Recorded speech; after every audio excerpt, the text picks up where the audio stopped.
Caleb Williams most likely out, although he's still officially in the transfer portal and looking at his options. Dylan Gabriel in. And again, we've got several months to break down his game and look at what he's done at UCF, which is pretty impressive, albeit against different competition. Oklahoma's got a new defensive line coach.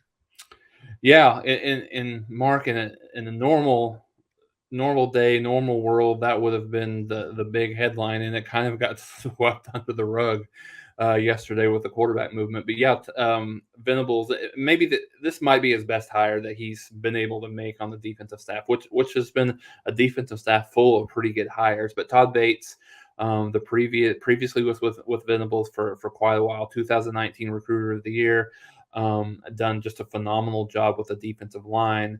Has come over to Oklahoma, and really kind of surprising, Mark, because of the fact that Dabo Swinney was really kind of talking about him in terms of talked a lot about him as being kind of the glue that should be able to hold some of this team together going forward without Venables, from a transitional period perspective. And then, really talked about him. He got a little bit of a raise. He was an associate head coach.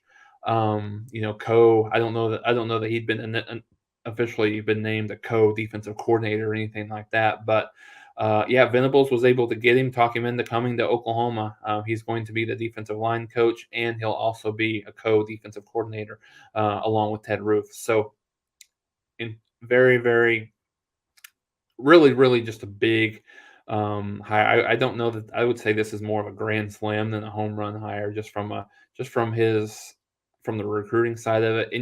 And on Twitter last night, you saw it a lot, where there was a lot of, mostly 2023 recruits, but a lot of people were commenting that were, kind of in with Clemson and talking to Clemson, and then really kind of talking about, maybe not necessarily talking about following him over, but really just talking about Oklahoma more so. So I think this will be really good. I think there was a lot of angst with Oklahoma losing Jamar Cain, to which, interestingly enough, he went to USC and then decided he changed and is now in LSU.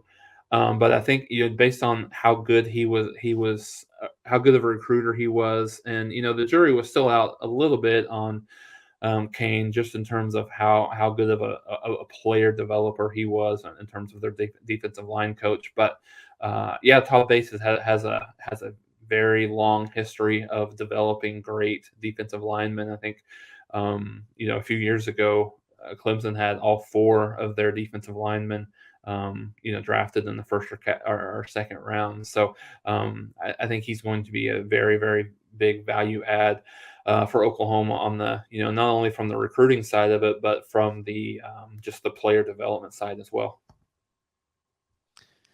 So, Jason, I heard this brought up the other night, and it must have been yesterday because of all the news, and brought up right here in the live chat as well from Batchin, who is asking about the Sugar Bowl game between Ole Miss and Baylor. Ole Miss only put up 7 points. They didn't have their quarterback for most of the game. And Jeff Lebby, of course, was directing the offense, and whether that had any impact on Caleb Williams' decision. I would strongly hope that's not the case, that he was able to look at the entirety of the season. Ole Miss was one of the best offenses in the country. Certainly, I think statistically the best offense in the SEC this year. And I think his track record, obviously speaks for itself. You wouldn't expect, maybe Caleb would, maybe some fans watching the game would, because I know there was a lot of fans that I even saw on social media was questioning the fact that Oklahoma hired Lebby off of one game. And, like I said, I don't care what anybody says, when you're moved on and you're still calling plays, you have one foot out the door and you're not as focused on that game. Not saying that he wasn't, but just saying, and losing Corral early on in that game certainly didn't help. So, and I think Oklahoma's, Ole Miss's offensive line played into that a little bit. They Levy has no control over the play calling if you give up 10 sacks, right? So I would hope that's not the case, Mark. I mean, I would hope that when he was doing his diligence, whether or not decided he wanted to move on or stay, I would hope that that decision would be made over kind of a totality of the season and Levy's career. At Baylor, at UCF, and then certainly at Ole Miss, as opposed to looking at one game.